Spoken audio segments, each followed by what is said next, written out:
Hello guys, what's up? So I'm back again for another tutorial video. So in this video, I'm going to show you how to insert an image in Photoshop. So if you're interested, then keep on watching. But before all that, if you are new to my channel, consider to like and subscribe for more videos like this. And also, you can comment down below if you have something that you want to make a tutorial about. So without further ado, let's start the tutorial. So to insert an image in Photoshop, it's actually pretty easy. Just follow what I'm going to do.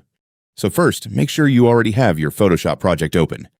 Once you're inside your project, go to the File menu at the top. And from here, select Place Embedded. Depending on your version of Photoshop, this option may simply be called Place.